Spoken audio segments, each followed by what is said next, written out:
Shalom. Bahagia sekali Bapak Ibu bisa bertemu hari ini. Sudah sekian lama kami tidak merayakan Natal secara bertemu. Ini pun sebenarnya hanya sebagian karena undangan untuk on-site hanya untuk dosen dan beberapa tamu undangan, jadi tidak lebih dari 50 orang. Dan yang lain, Bapak Ibu dosen yang lain yang berada di luar Lampung, juga mahasiswa, semua mengikuti Natal ini secara virtual. Jadi mari kita tetap terus menjaga prokes kita supaya kita tetap dianugerahi sehat selalu. Bapak Ibu yang dikasihi Tuhan, adakah di antara kita yang pada waktu lahir tidak menangis? Ada? Semua menangis.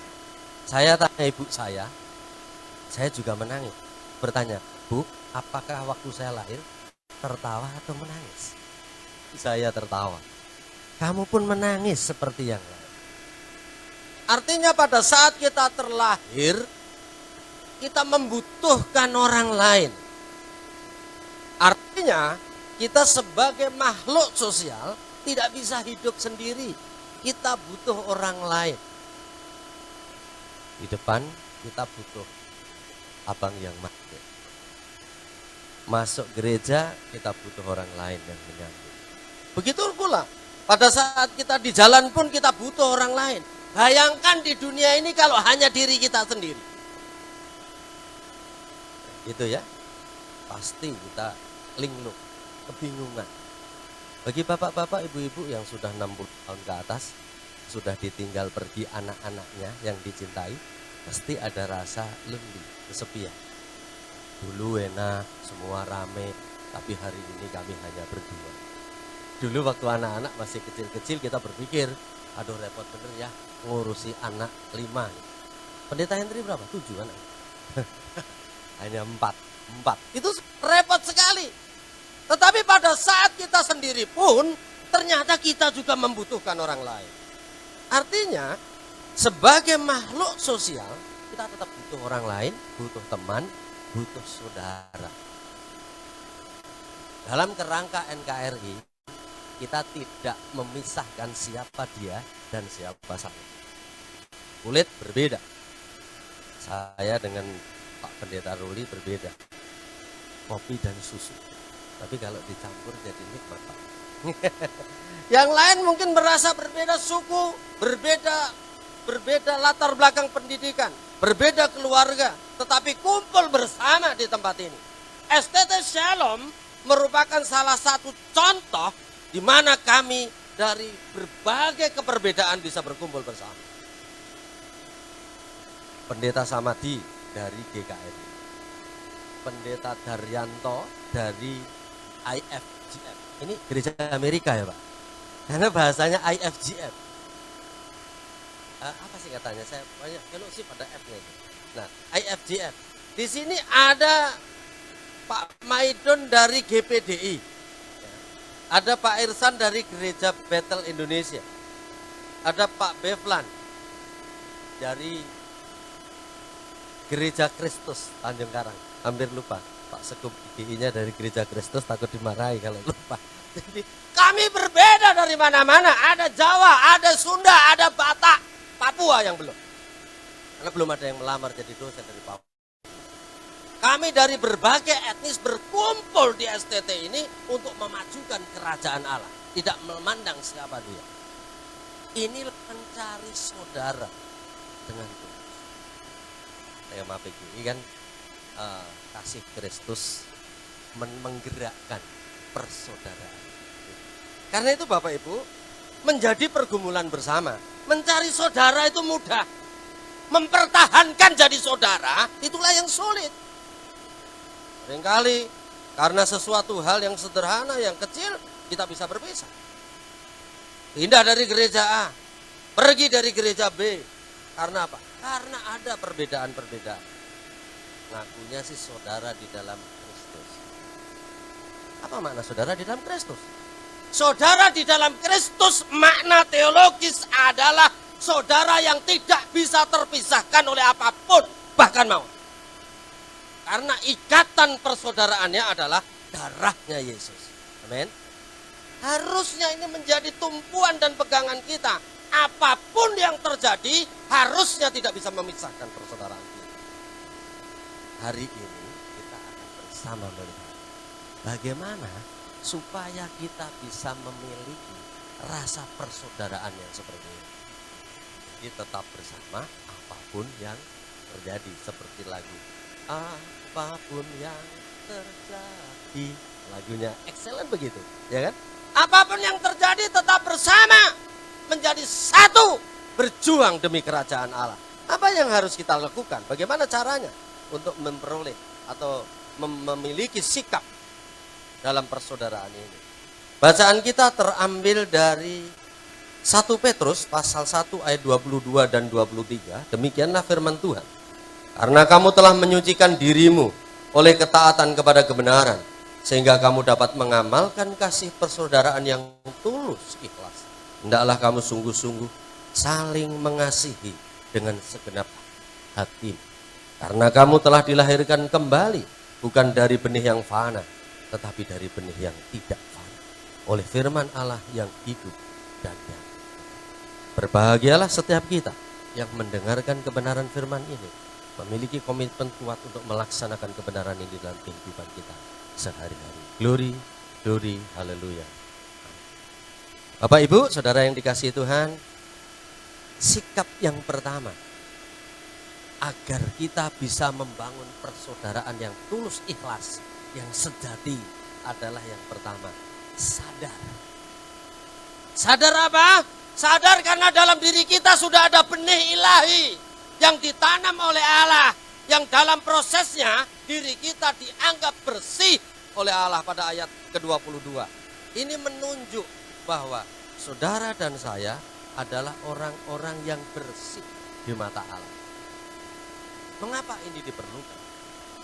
Dengan kesadaran diri kita memiliki ilahi di dalam diri kita, ini membuat tekad kita untuk berjuang mempertahankan, mencari persaudaraan yang tulus ini mudah terrealisasi. Sering menjadi halangan di dalam persaudaraan adalah bukan karena hal-hal yang besar. Seringkali hal yang sepele bisa memutuskan hubungan pertemanan, hubungan persaudaraan. Pada waktu saya pelayanan di Jawa, di salah satu gereja tidak saya sebut, karena ini disiarkan virtual, jadi YouTube saya tidak sebut gerejanya. Biasanya pendeta nomor 2, nomor 1 ketua majelis. Ini di gereja Jawa, saya nomor 2 berdiri. Selesai ibadah kami berdiri di depan. Jemaat baru ngantri salaman dengan saya. Ada seorang bapak, begitu habis salaman dengan ketua majelis, saya ulurkan tangan saya. Saya dilewati. Dalam hati saya mungkin tidak terlihat. Sambil ngelus dada, sakit habis sebenarnya. Tapi saya simpan aja, tidak terasa. Minggu besok sama. Saya mungkin tidak kerja, siapa tahu hari ini dia melihat. Salaman dengan ketua majelis, saya dilewati lagi. Tambah sakit juga hati saya. Tapi saya pikir, ini bukan tidak melihat dia. Kayaknya dia sengaja saya dilewati. Tak apa-apa. Minggu yang ketiga, terulang kali. Ya salaman dengan ketua majelis, saya tidak menunggu disalami. Saya pegang saja tangannya. Suka tidak suka saya pegang. Pak, selamat hari Minggu, Tuhan memberkati. Dia ketawa. Nggih Pak, selamat hari Minggu katanya. Dalam hati saya 3 minggu tersiksa hati saya. Karena tidak tahu salami ini. Saya tanya ke rumahnya, kenapa Bapak tidak mau salaman dengan saya? Sepele. Pas ketemu dia, saya tidak tersenyum. Padahal saya tidak tersenyum bukan apa-apa. Karena di rumah saya sedang tidak enak hati dengan istri saya waktu itu. Saya tidak tersenyum, dia terbawa. Saya begini. Dia rupanya tertinggung sama saya. Hal kecil bisa memutuskan persahabatan kita, persaudaraan kita, manakala kita tidak sadar siapa diri kita. Ada gen ilahi. Alasan-alasan duniawi ini seharusnya tidak bisa memutuskan persaudaraan kita. Amin. Tidak ada alasan harusnya. Beda gereja, berbeda cara, tidak masalah. Pak, di gereja saya lagunya tidak begini Pak Pendeta Ruli. Gereja saya pakai himne kayak Pendeta Rizwan. Tapi begitu di STT, kawan-kawan menyanyinya lagunya dengan bertepuk tangan, ya apa-apa lah. Alanya ala GBI tadi. Gak apa-apa, no problem, mari jalan bersama. Tidak jadi soal.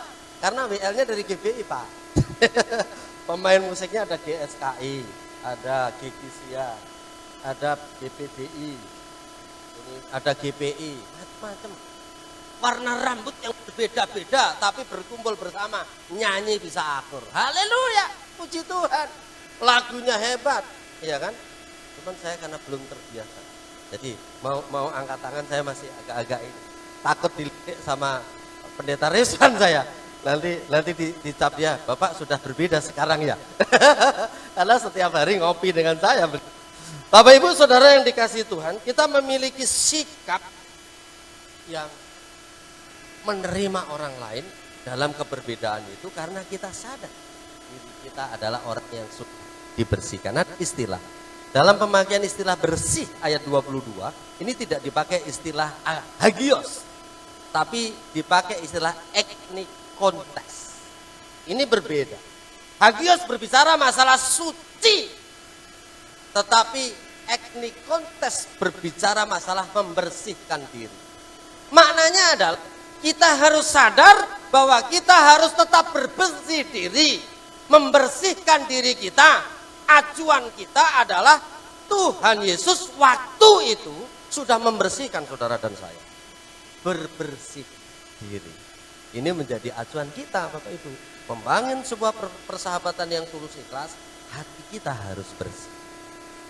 Jangan membangun persahabatan dengan ada tendensi kepentingan. Pasti rusak. Kita harus bersih diri, bersih hati, tulus dan ikhlas.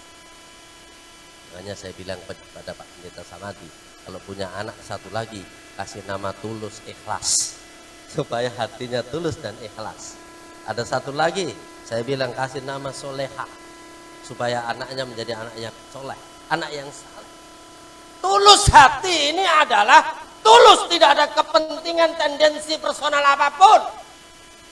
Hanya satu tujuannya, saya ingin membangun persaudaraan tanpa batas, apapun yang terjadi tetap bersama. Amin. Inilah pergumulan gereja saat ini. Kenapa diterapkan ini? Karena di Indonesia banyak orang memang mengucapkan istilah persaudaraan, tetapi di dalam komunitasnya perpecahan. Ini menjadi pergumulan bersama. Makanya muncul banyak persaudaraan dan lain sebagainya. Ada persaudaraan keluarga besar Jawa gitu ya Pak ya. Kalau keluarga besar Jawa di Indonesia paling besar Pak. Karena di seluruh Indonesia paling banyak orang Jawa Pak. Di Papua aja ada, di ujung sana ada, ya kan? Tapi orang Jawa tidak sekompak saudara-saudara yang lain. Kalau di Sumatera, di sini dari Sumatera Utara ada ikatan keluarga Pangaribuan, ada ikatan keluarga Gulkom. Di sini dosen kita banyak yang dari Medan, dari Sumatera Utara. Ada berapa banyak? Enggak terhitung lagi dengan jari saya. Saking banyak dan sampai lupa begitu banyaknya. Tapi kami tetap bersama. Bahasanya berbeda-beda, logatnya berbeda-beda. Tidak begitulah. Tapi yang orang Jawa berbicara, enggak Pak, enggak apa. Apalagi Pak Edi. Pak Edi gaya bahasanya cukup santai, pelan, dan cukup menyakitkan. Enggak just kidding Pak Edi. Pak Edi ini orang yang berbicara apa adanya, tanpa tedeng aling-aling. Cocoknya jadi orang Batak Bapak. Tapi luar biasa Pak Edi ini, cocok untuk memegang wakil ketua 2 bidang keuangan. Karena tanpa tedeng aling-aling langsung tagih saja. Nah, itu luar biasa. Kayaknya memang karunia yang Bapak terima di situ. Kami yang lain mungkin tidak bisa melakukan itu. Baik Bapak Ibu yang dikasihi Tuhan, bersih diri adalah bersih yang kita terus perjuangkan hari ini menuju proses bersih sempurna manakala ketemu Tuhan Yesus. Kesadaran diri akan hal ini bisa memupuk persaudaraan yang sejati. Tidak melihat apapun. Berbeda, pasti. Konflik, pasti. Tekadnya harus sama. Tetap bersatu dalam persaudaraan. Saya lupa saudara-saudara yang di virtual, halo. Saya salam saudara karena lupa, saya kira di sini saja sering lupa. Di luar ada 300 orang lebih yang bersama dengan kita. Ada yang di Jakarta, ada yang di Kalimantan, ada yang di Jambi, ada yang di Sumatera Utara, ada yang di Padang. Di mana-mana, hampir semua SDT Shalom ke pelosok negeri. Luar biasa karena ada Bapak Ibu Gembala yang mulia yang terus mendoakan kami, makanya kami terus maju bersama Bapak Ibu sekalian. Bapak Ibu yang dikasihi Tuhan, persaudaraan itu yang tulus. Mari kita usaha, mari kita ciptakan, kita perjuang. Sikap yang kedua di sini adalah dengan mengasihi sungguh-sungguh. Bapak Ibu mengasihi, Bapak Ibu pasti sudah hafal istilah yang dipakai itu apa? Agape jelas. Apa itu kasih agape? Kasih yang tanpa batas, tanpa syarat, semua dilakukan dengan rela tanpa melihat kondisi. Bisakah kita melakukan? Sulit. Apakah kita menyerah karena sulit ini? Tidak. Tapi harus tetap berjuang. Di sini ada istilah agape sate ektanos. Ektanos itu berbicara tentang melakukan sesuatu yang terus menerus. Maknanya apa?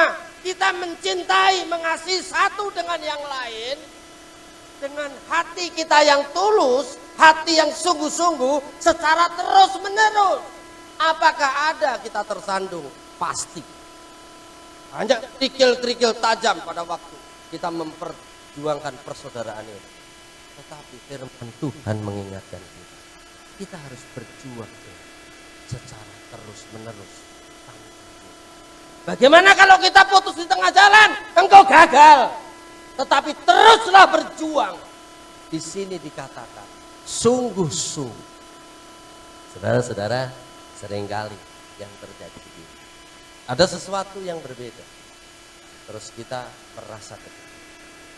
Sesudah itu kita konflik. Biasanya kan begitu.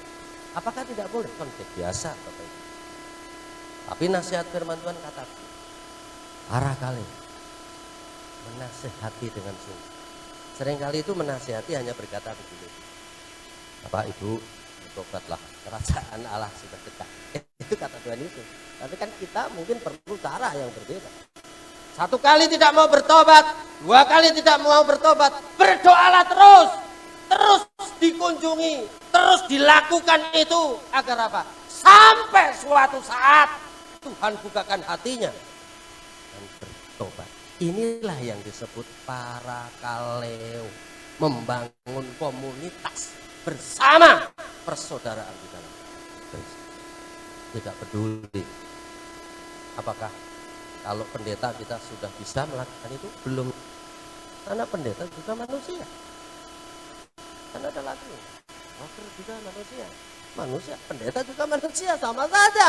Ada kalanya kita jatuh, ada kalanya kita bangun, tapi jangan jatuh terus tertidur. Jatuh, bangun lagi, jatuh, bangun lagi, berjuang membangun persaudaraan ini dengan tulus. Bapak Ibu memang tidak mengasihi orang lain tanpa batas, tidak mudah. Oh, saya pakai hanya gara-gara senyum saja. Tidak mau salaman saya di depan jemaat. Coba hanya senyum. Coba.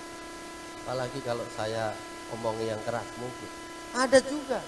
Kalau kita bicara keras di depan mimbar, dia selalu berkata, pendeta ini nuding-nuding saya terus khotbahnya. Gimana? Saya itu kalau khotbah tidak pernah begini-begini, Pak. Tapi Bapak firman Tuhannya ayat terus, puji Tuhan. Bertobatlah, kerajaan Allah sudah dekat. Tapi hati kami tidak ada tendensi kepentingan. Saya selalu bercerita dengan mahasiswa. Ada di dalam hati saya, hati kami, ada rasa benci, ada rasa tidak suka pada saat firman itu dibagikan. Saya batalkan. Dan jangan ada kepentingan tendensi personal saya yang masuk di dalamnya. Saya batalkan. Biarlah murni firman Allah dibagikan dengan tulus tanpa embel-embelan. Ini menjadi pergumulan sebagai hamba. Sebagai mahasiswa godaannya banyak. Ini minta maaf ini Pak. Ketum PGLI juga datang Pak. tapi di sini sebagai mahasiswa dan sebagai ketua panitia. Tuh, luar biasa, memiliki hati yang menghamba luar biasa. Sampai saya pun harus tunduk hormat kepada beliau. Bapak Ibu Saudara yang dikasihi Tuhan, mengasihi Tuhan dengan sungguh, mengasihi saudara juga dengan sungguh, tanpa batasan. Pertanyaannya, apakah kita sudah melakukan hal ini? Tidak tahu. Masing-masing Bapak Ibu yang harus. Apakah kita sudah memperjuangkan saudara kita yang kita miliki hari ini dengan cinta kasih yang murni, tulus, tanpa batas? Kita. Jangan sampai satu saudara lebih baik 1000 saudara daripada satu. Inilah maknanya cinta kasih Kristus yang menggerakkan persaudaraan ini. Bukan hanya persaudaraan terus digerakkan, saudara terus dicari, tapi mudah juga untuk dibuang. Bukan. Tetapi di sini jelas. Mari hati kita terus bergerak mencari saudara-saudara baru. Menempatkan orang lain menjadi bagian dalam diri kita. Tetapi juga pertahankan dan jangan mudah melepas persaudaraan itu. Baik, Bapak Ibu yang dikasihi Tuhan Yesus, apa yang harus kita lakukan?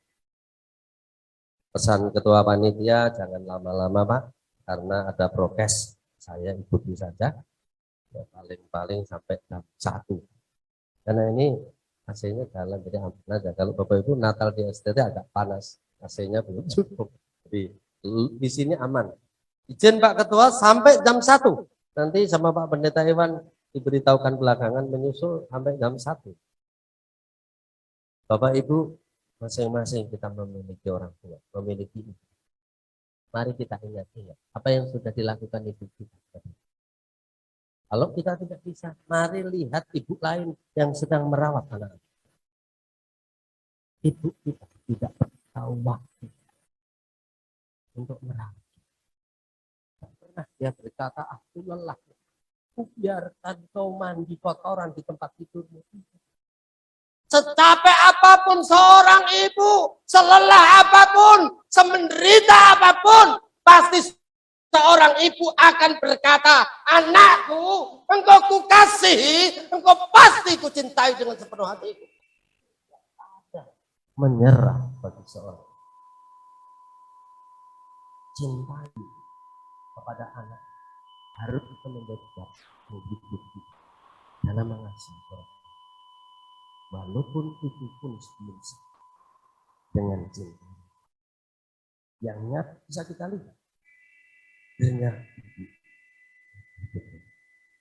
Menjadi contoh bagaimana sebagai saudara. Apa yang harus kita lakukan? Mari kita sungguh si teman yang sudah ada. Mari Bapak Ibu, mungkin ketemu ada komunitas, sering ketemu. Saya sering.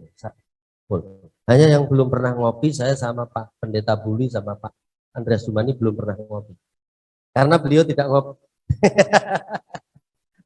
Tapi kalau dengan kawan-kawan yang lain hampir sering ketemu ngopi, ketemu ngeteh. Bukan di rumah ada kopi Bapak Ibu. Istri saya selalu menyediakan kopi. Tetapi mengapa ngopi dengan teman-teman?